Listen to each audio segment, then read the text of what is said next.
أعوذ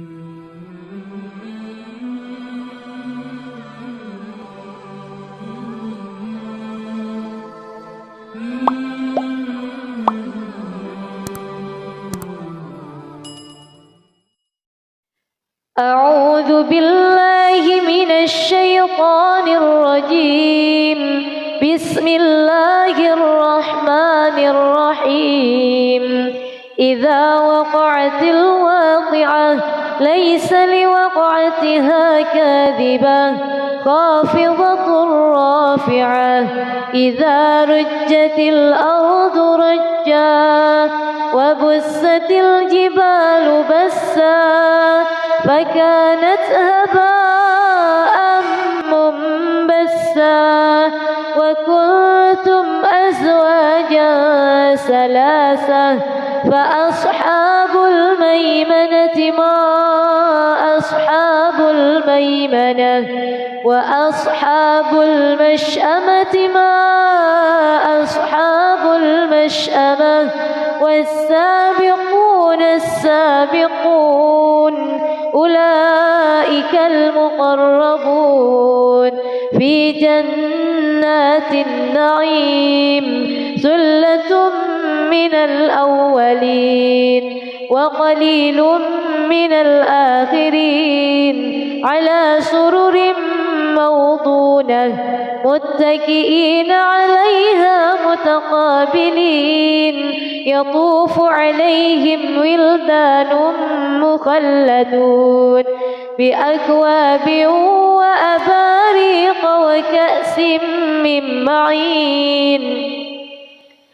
لا يصدعون عنها ولا ينزفون وفاكهة مما يتخيرون ولحم طير مما يشتهون وحور عين كأمثال اللؤلؤ المكنون جزاء بما كانوا يعملون. لا يسمعون فيها لغوا ولا تأثيما إلا قيلا سلاما. وأصحاب اليمين ما أصحاب اليمين في سدر مخضود وطلح ممدود وظل ممدود وماء مسكوب وفاكهة كثيرة لا مقطوعة ولا ممنوعة وفرش مرفوعة. إنا أنشأناهن إنشاء فجعلناهن أبكارا عربا أترابا لأصحاب اليمين. ثلة من الأولين وثلة من الآخرين. وأصحاب الشمال ما أصحاب الشمال في سموم وحميم وظل من يحموم لا بارد ولا كريم. إنهم كانوا قبل ذلك مترفين وكانوا يصرون على الحنث العظيم وكانوا يقولون أإذا متنا وكنا ترابا وعظاما أإنا لمبعوثون أو آباؤنا الأولون. قل إن الأولين والآخرين لمجموعون إلى ميقات يوم معلوم.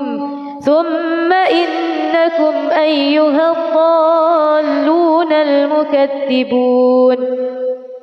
لآكلون من شجر من زقوم فمالئون منها البطون فشاربون عليه من الحميم فشاربون شرب الهيم هذا نزلهم يوم الدين نحن خلقناكم فلولا تصدقون أفرأيتم ما تمنون أأنتم تخلقونه أم نحن الخالقون نحن قدرنا بينكم الموت وما نحن بمسبوقين على أن نبدل أمثالكم وننشئكم فيما لا تعلمون ولقد علمتم النشأة الأولى فلولا تذكرون أفرأيتم ما تحرثون أأنتم تزرعونه أم نحن الزارعون لو نشاء لجعلناه حطاما فظلتم تفكهون إنا لمغرمون بل نحن محرومون أفرأيتم الماء الذي تشربون أأنتم أنزلتموه من المزن أم نحن المنزلون لو نشاء جعلناه أجاجا فلولا تشكرون أفرأيتم النار التي تورون أأنتم أنشأتم شجرتها أم نحن المنشئون نحن جعلناها تذكرة ومتاعا للمقوين فسبح باسم ربك العظيم فلا أقسم بمواقع النجوم وإنه لقسم لو تعلمون عظيم إنه لقرآن كريم في كتاب مكنون لا يمسه إلا المطهرون تنزيل من رب العالمين أفبهذا الحديث أنتم مدهنون وتجعلون رزقكم أنكم تكذبون فلولا إذا بلغت الحلقوم وأنتم حينئذ تنظرون ونحن أقرب إليه منكم ولكن لا تبصرون فلولا إن كنتم غير مدينين ترجعونها إن كنتم صادقين فأما إن كان من المقربين فروح وريحان وجنة نعيم وأما إن كان من أصحاب اليمين فسلام لك من أصحاب اليمين وأما إن كان من المكذبين الضالين فنزل من حميم وتصلية جحيم إن هذا لهو حق اليقين فسبح باسم ربك العظيم بسم الله الرحمن الرحيم ياسين والقرآن الحكيم إنك لمن المرسلين على صراط الحطيم تنزيل العزيز الرحيم لتنذر قوما ما أنذر آباؤهم فهم غافلون لقد حق القول على أكثرهم فهم لا يؤمنون إنا جعلنا في أعناقهم أغلالا فهي إلى الأذقان فهم مقمحون وجعلنا من بين أيديهم سدا ومن خلفهم سدا فأغشيناهم فهم لا يبصرون وسواء عليهم أأنذرتهم أم لم تنذرهم لا يؤمنون إنما تنذر من اتبع الذكر وخشي الرحمن بالغيب فبشره بمغفرة وأجر كريم إنا نحن نحيي الموتى ونكتب ما قدموا وآثارهم وكل شيء أحصيناه في إمام مبين واضرب لهم مثلا أصحاب القرية إذ جاءها المرسلون إذ أرسلنا إليهم اثنين فكذبوهما فعززنا بثالث فقالوا إنا إليكم مرسلون قالوا ما أنتم إلا بشر مثلنا وما أنزل الرحمن من شيء إن أنتم إلا تكذبون قالوا ربنا يعلم إنا إليكم لمرسلون وما علينا إلا البلاغ المبين قالوا إنا تطيرنا بكم لئن لم تنتهوا لنرجمنكم وليمسنكم منا عذاب أليم قالوا طائركم معكم أئن ذكرتم بل أنتم قوم مسرفون وجاء من أقصى المدينة رجل يسعى قال يا قوم اتبعوا المرسلين اتبعوا من لا يسألكم أجرا وهم مهتدون وما لي لا أعبد الذي فطرني وإليه ترجعون أأتخذ من دونه آلهة إن يردني الرحمن بضر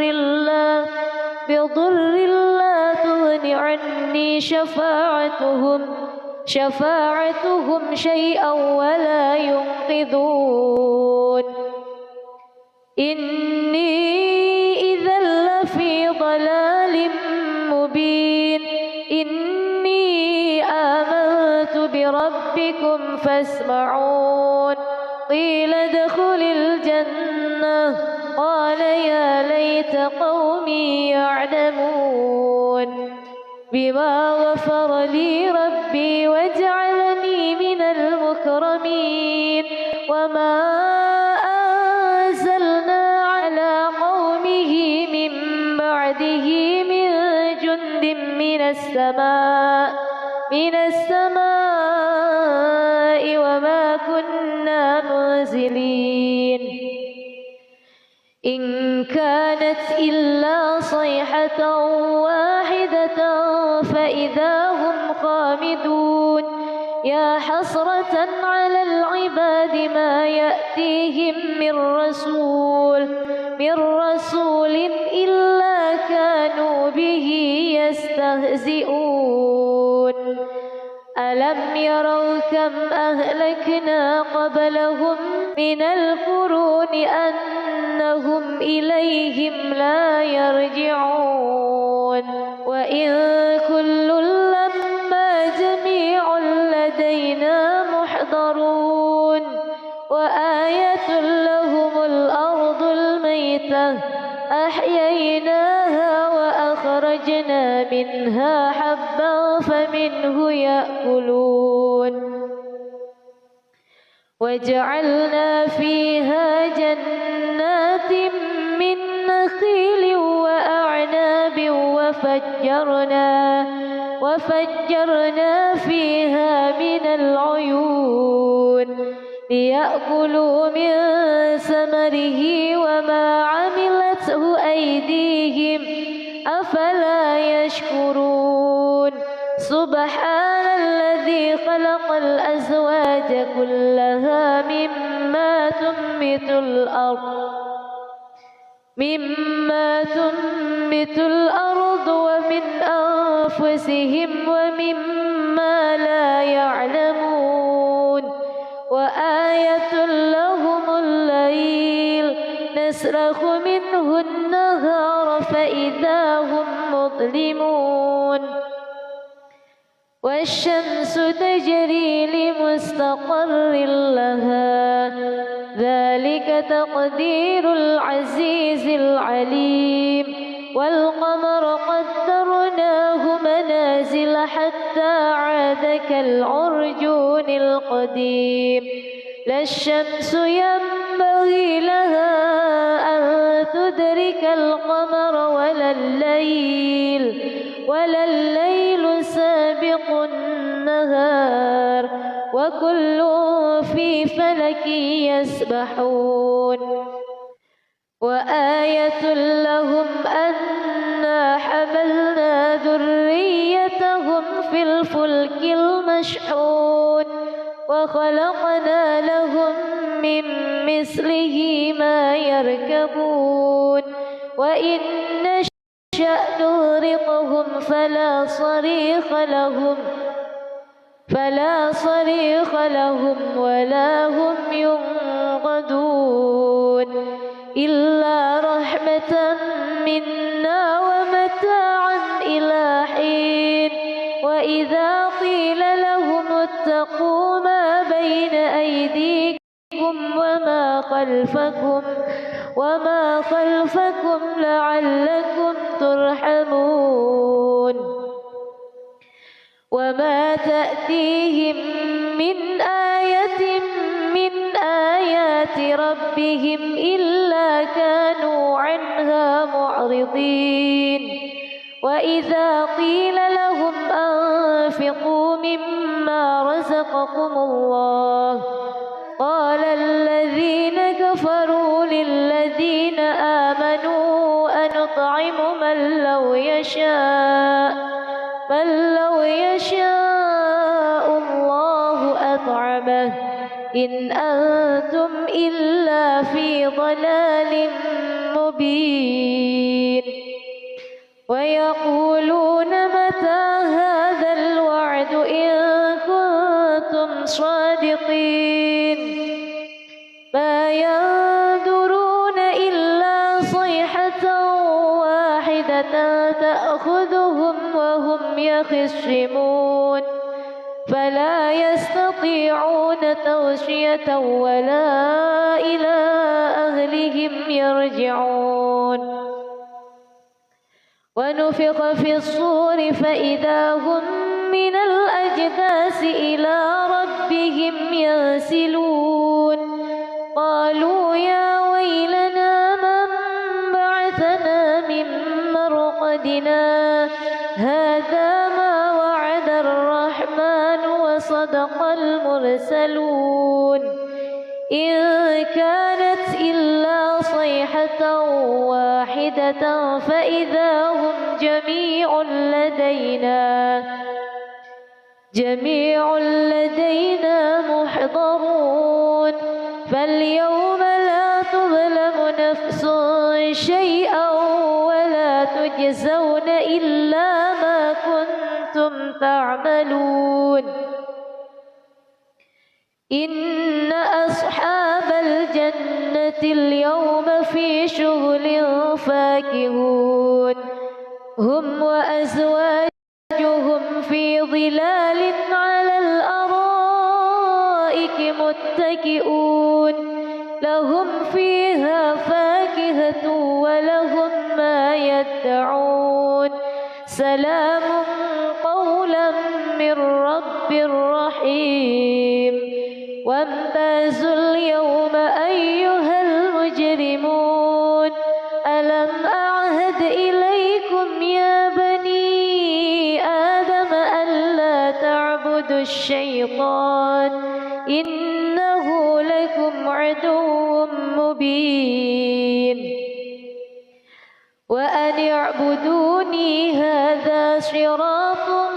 مستقيم ولقد أضل منكم جبلا كثيرا أفلم تكونوا تعقلون هذه جهنم التي كنتم توعدون اصلوها اليوم بما كنتم تكفرون اليوم نختم على أفواههم وتكلمنا أيديهم وتشهد أرجلهم بما كانوا يكسبون ولو نشاء لطمسنا على أعينهم فاستبقوا الصراط فأنى يبصرون ولو نشاء لمسخناهم على مكانتهم فما استطاعوا مضيا ولا يرجعون ومن نعمره ننكسه في الخلق أفلا يعقلون وما علمناه الشعر وما ينبغي له إن هو إلا ذكر وقرآن مبين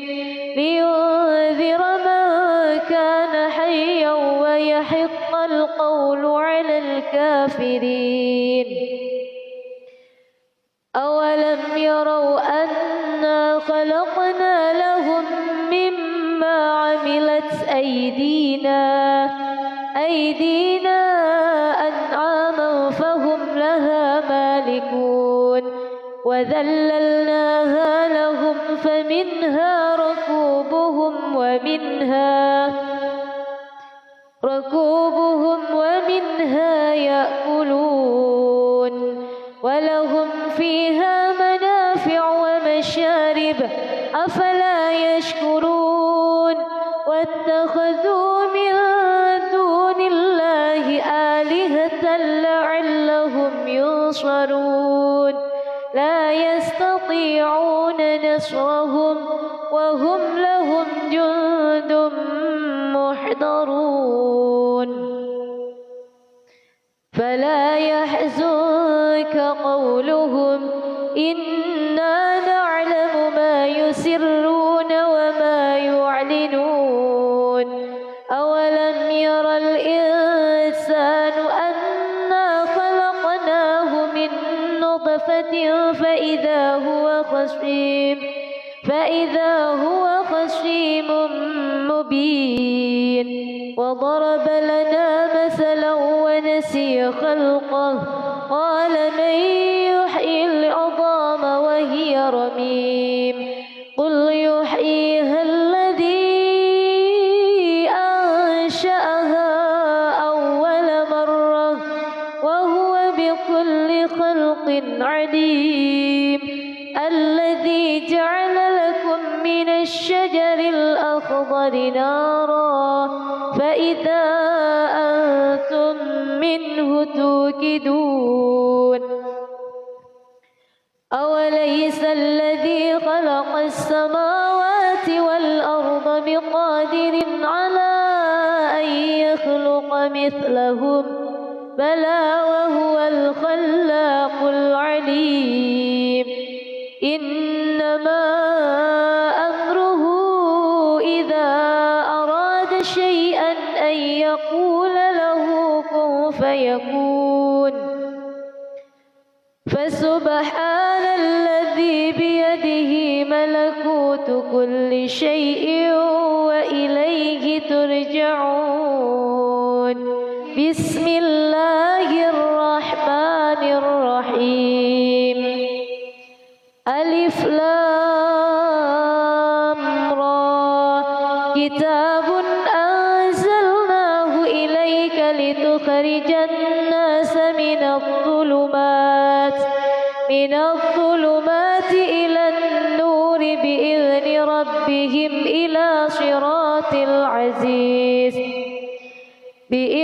ربهم إلى صراط العزيز الحميد الله الذي له ما في السماوات وما في الأرض وويل للكافرين من عذاب شديد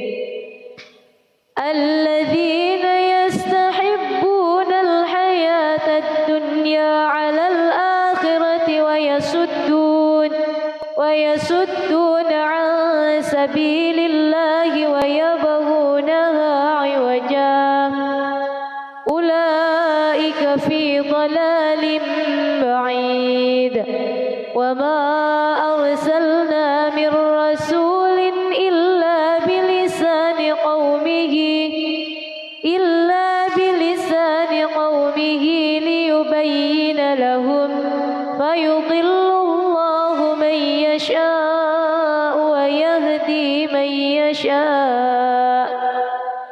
وهو العزيز الحكيم ولقد أرسلنا موسى بآياتنا أن أخرج قومك من الظلمات إلى النور وذكرهم بأيام الله إن في ذلك لآيات لكل صبار شكور وإذ قال موسى لقومه اذكروا نعمة الله عليكم إذ أنجاكم من آل فرعون يسومونكم سوء العذاب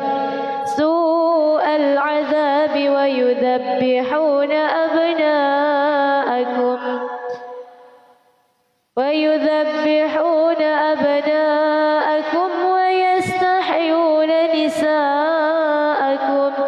وفي ذلكم بلاء من ربكم عظيم وإذ تأذن ربكم لئن شكرتم لأزيدنكم ولئن كفرتم إن عذابي لشديد وقال موسى إن تكفروا أنتم ومن في الأرض جميعا فإن الله لغني حميد ألم يأتكم نبأ الذين من قبلكم قوم نوح وعاد وثمود والذين من بعدهم لا يعلمهم إلا الله جاءتهم رسلهم بالبينات فردوا أيديهم في أفواههم وقالوا إنا كفرنا بما أرسلتم أنتم به وإنا لفي شك مما تدعوننا إليه مريب. قالت رسلهم أفي الله شك فاطر السماوات والأرض يدعوكم ليغفر لكم من ذنوبكم ويؤخركم إلى أجل مسمى. قالوا إن أنتم إلا بشر مثلنا تريدون أن تصدونا عما كان يعبد آباؤنا فأتونا بسلطان مبين.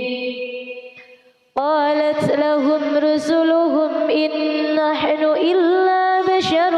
مثلكم ولكن الله يمن على من يشاء من عباده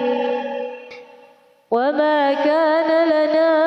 أن نأتيكم بسلطان إلا بإذن الله وعلى الله فليتوكل المؤمنون. وما لنا ألا نتوكل على الله وقد هدانا سبلنا ولنصبرن على ما آذيتمونا وعلى الله فليتوكل المتوكلون. وقال الذين كفروا لرسلهم لنخرجنكم من أرضنا أو لتعودن في ملتنا فأوحى إليهم ربهم لنهلكن الظالمين ولنسكننكم الأرض من بعدهم ذلك لمن خاف مقامي وخاف وعيد.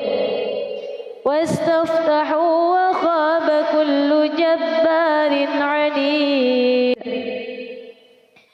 من ورائه جهنم ويسقى من ماء صديد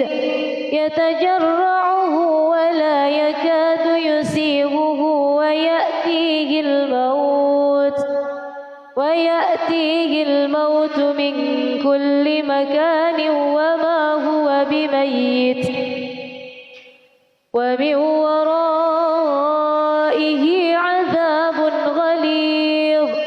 مثل الذين كفروا بربهم أعمالهم كرماد اشتدت به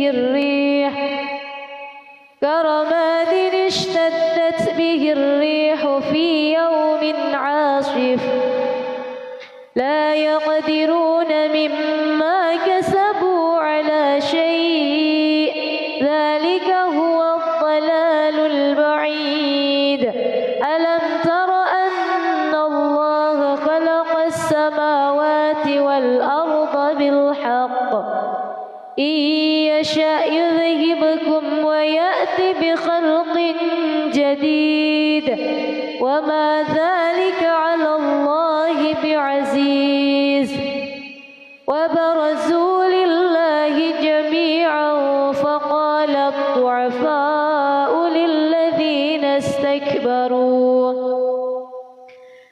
للذين استكبروا إنا كنا لكم تبعا فهل أنتم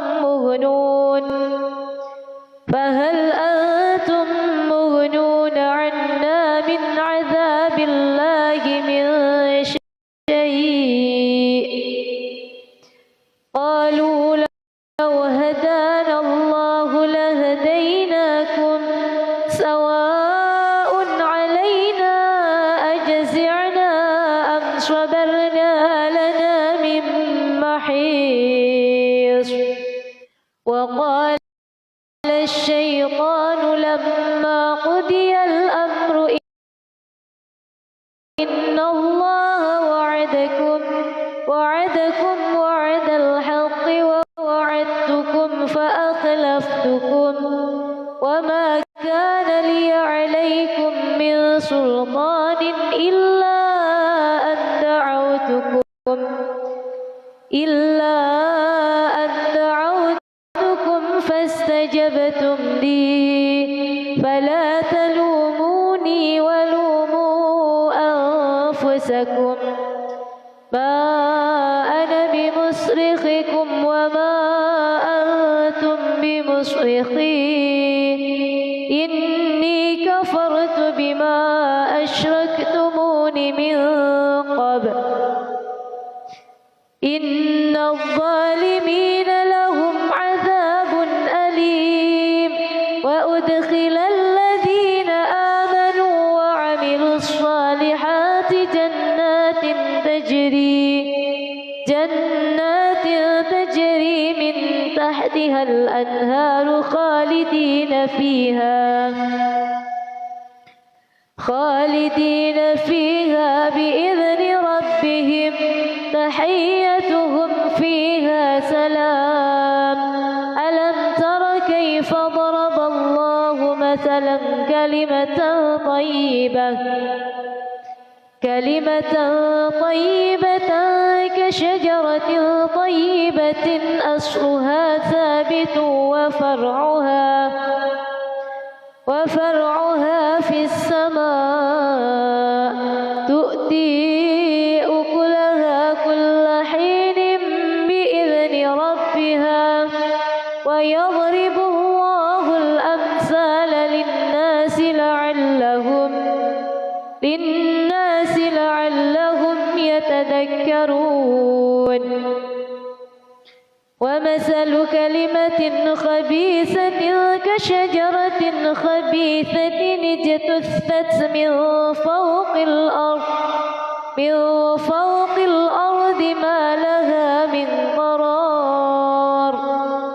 يثبت الله الذين آمنوا بالقول الثابت في الحياة الدنيا وفي الآخرة ويضل الله الظالمين ويفعل الله ما يشاء ألم تر إلى الذين بدلوا نعمة الله كفرا وأحلوا قومهم دار البوار جهنم يصلونها وبئس القرار وجعلوا لله أندادا ليضلوا عن سبيله قل تمتعوا فإن مصيركم إلى النار قل لعبادي الذين آمنوا يقيموا الصلاة وينفقوا مما رزقناهم سرا وعلانية من قبل أن يأتي يوم لا بيع فيه ولا خلال الله الذي خلق السماوات والأرض وأنزل من السماء ماء فأخرج به من الثمرات رزقا لكم وسخر لكم الفلك لتجري في البحر بأمره وسخر لكم الأنهار وسخر لكم الشمس والقمر دائبين وسخر لكم الليل والنهار وآتاكم من كل ما سألتموه وإن تعدوا نعمة الله لا تحصوها إن الإنسان لظلوم كفار وإذ قال إبراهيم رب اجعل هذا البلد آمنا واجنبني وبني أن نعبد الأصنام رب إنهن أضللن كثيرا من الناس فمن تبعني فإنه مني ومن عصاني فإنك غفور رحيم ربنا إني أسكنت من ذريتي بواد غير ذي زرع عند بيتك المحرم ربنا ليقيموا الصلاة فاجعل أفئدة من الناس تهوي إليهم ارزقهم من الثمرات لعلهم يشكرون ربنا إنك تعلم ما نخفي وما نعلن وما يخفى على الله من شيء في الأرض ولا في السماء الحمد لله الذي وهب لي على الكبر إسماعيل وإسحاق إن ربي لسميع الدعاء رب اجعلني مقيم الصلاة ومن ذريتي ربنا وتقبل دعاء ربنا اغفر لي ولوالدي وللمؤمنين يوم يقوم الحساب ولا تحسبن الله غافلا عما يعمل الظالمون إنما يؤخرهم ليوم تشخص فيه الأبصار مهطعين مقنعي رؤوسهم لا يرتد إليهم طرفهم وأفئدتهم هواء وأنذر الناس يوم يأتيهم العذاب فيقول الذين ظلموا ربنا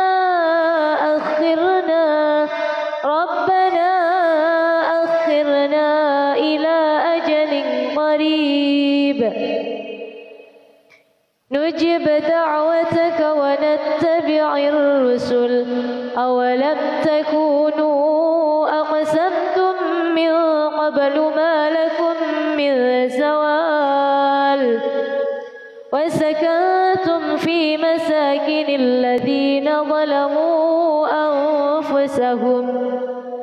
أنفسهم وتبين لكم كيف فعلنا بهم وضربنا لكم الأمثال وقد مكروا مكرهم وعند الله مكرهم وإن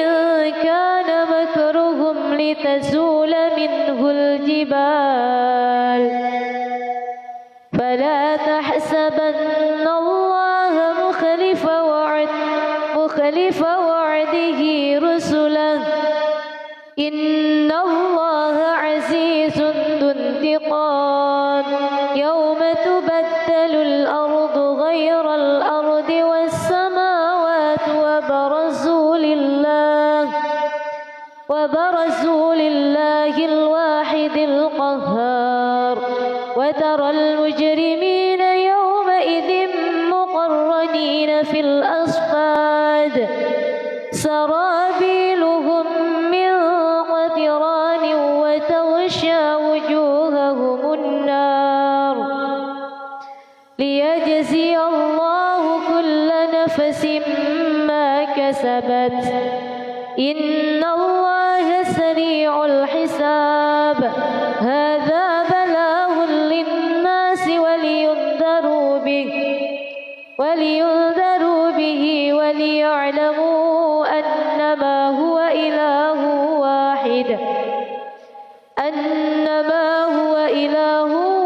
واحد وليذكر أولو الألباب. بسم الله الرحمن الرحيم. الرحمن علم القرآن خلق الإنسان علمه البيان.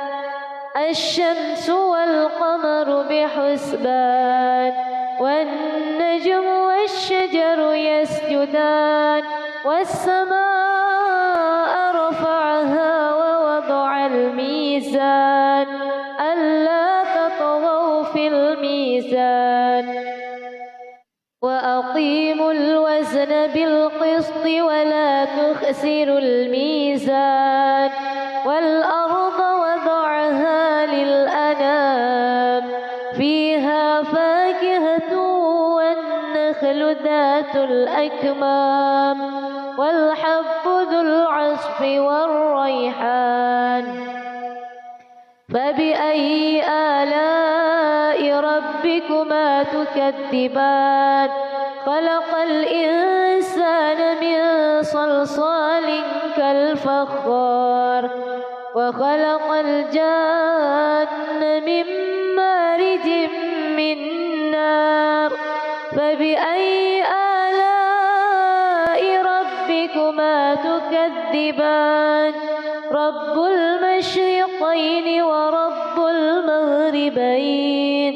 فبأي آلاء ربكما تكذبان؟ مرج البحرين يلتقيان بينهما برزخ لا يبغيان. فبأي آلاء ربكما تكذبان؟ يخرج منهما اللؤلؤ والمرجان. فبأي آلاء ربكما تكذبان؟ وله الجوار المنشآت في البحر كالأعلام.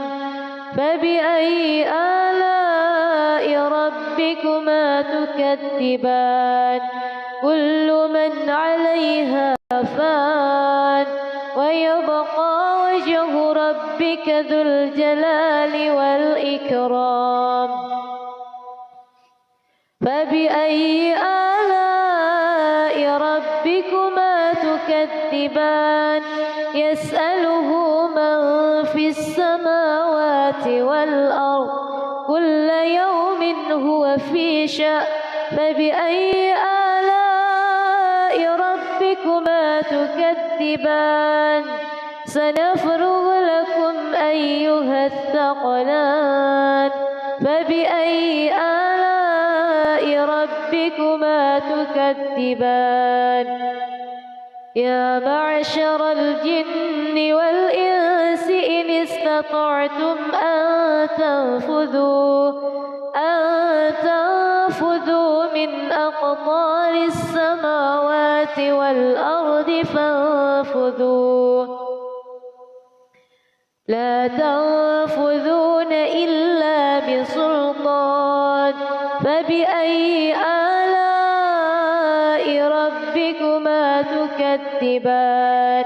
يرسل عليكما شواظ من نار ونحاس فلا تنتشران. فبأي آلاء ربكما تكذبان؟ فإذا انشقت السماء فكانت وردة كالدهان. فبأي آلاء ربكما تكذبان؟ فيومئذ الإنس ولا جان. فبأي آلاء ربكما تكذبان؟ يعرف المجرمون بسيماهم فيؤخذ بالنواصي والأقدام. فبأي آلاء ربكما تكذبان هذه جهنم التي يكذب بها المجرمون يطوفون بينها وبين حميم آن فبأي آلاء ربكما تكذبان ولمن خاف مقام ربه جنتان فبأي آلاء ربكما تكذبان ذواتا أفنان فبأي آلاء ربكما تكذبان فيهما عينان تجريان فبأي آلاء ربكما تكذبان فيهما من كل فاكهة زوجان فبأي آلاء ربكما تكذبان متكئين على فرش بطائنها من استبرق وجنى الجنتين دان فبأي آلاء ربكما تكذبان فيهن قاصرات الطرف لم يطمثهن إنس قبلهم ولا جان فبأي آلاء ربكما تكذبان كأنهن الياقوت والمرجان فبأي آلاء ربكما تكذبان هل جزاء الإحسان إلا الإحسان فبأي آلاء ربكما تكذبان ومن دونهما جنتان فبأي آلاء ربكما تكذبان مدهامتان فبأي آلاء ربكما تكذبان فيهما عينان نضاختان فبأي آلاء ربكما تكذبان فيهما فاكهة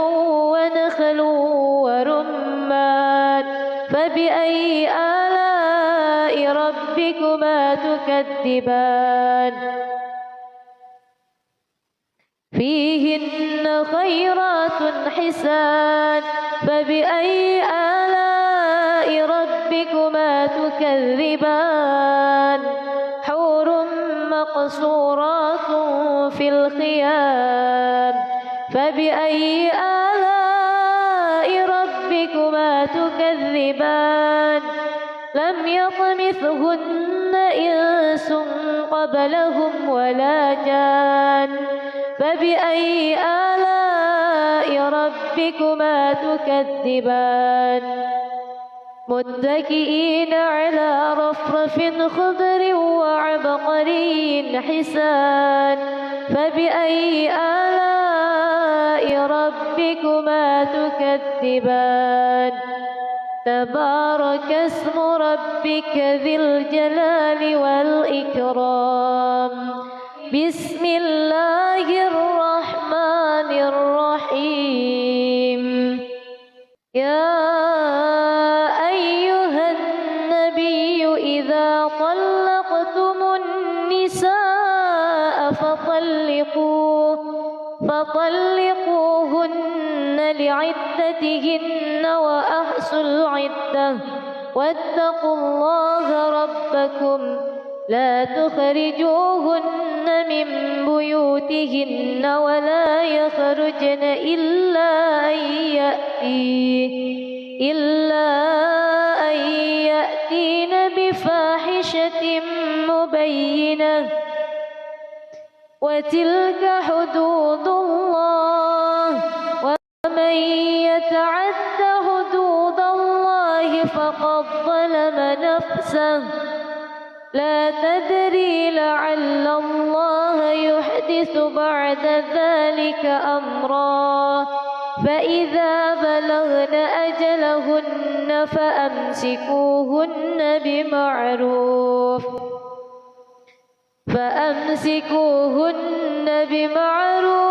أو فارقوهن بمعروف وأشهدوا ذوي عدل منكم وأقيموا الشهادة لله ذلكم يوعظ به من كان يؤمن بالله واليوم الآخر ومن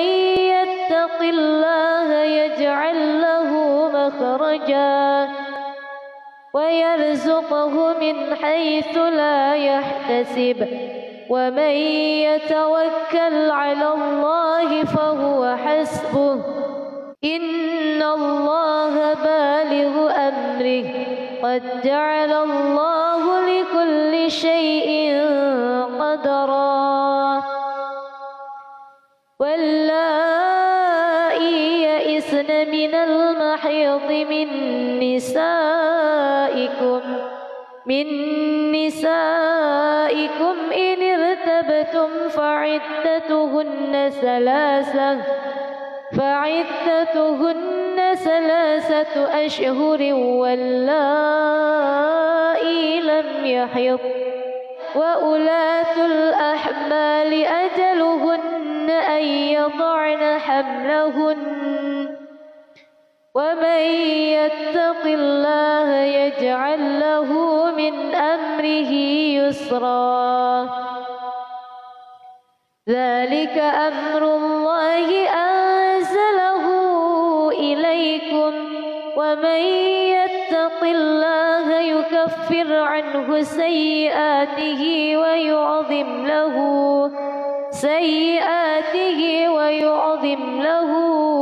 أجرا أسكنوهن من حيث سكنتم من وجدكم ولا تضاروهن لتضيقوا عليهن وإن كن أولات حمل فأنفقوا عليهن حتى يضعن حملهن فإن أرضعن لكم فآتوهن أجورهن وأتمروا بينكم بمعروف وإن تعاسرتم فسترضع له أخرى لينفق ذو سعة من سعته ومن قدر عليه رزقه فلينفق مما آتاه الله لا يكلف الله نفسا إلا ما أتاها سيجعل الله بعد عسر يسرا وكأين من قرية عتت عن أمر ربها ورسله فحاسبناها حسابا شديدا وعذبناها عذابا نكرا فذاقت وبال أمرها وكان عاقبة أمرها خسرا أعد الله لهم عذابا شديدا فاتقوا الله يا أولي الألباب الذين آمنوا قد أنزل الله إليكم ذكرا رسولا يتلو عليكم آيات الله مبينات ليخرج الذين آمنوا وعملوا الصالحات من الظلمات إلى النور ومن يؤمن بالله ويعمل صالحا يدخله جنات تجري من تحتها الأنهار خالدين فيها أبدا قد أحسن الله له رزقا الله الذي خلق 7 سماوات ومن الأرض مثلهن يتنزل الأمر بينهن لتعلموا أن الله على كل شيء قدير وأن الله قد أحاط بكل شيء علما.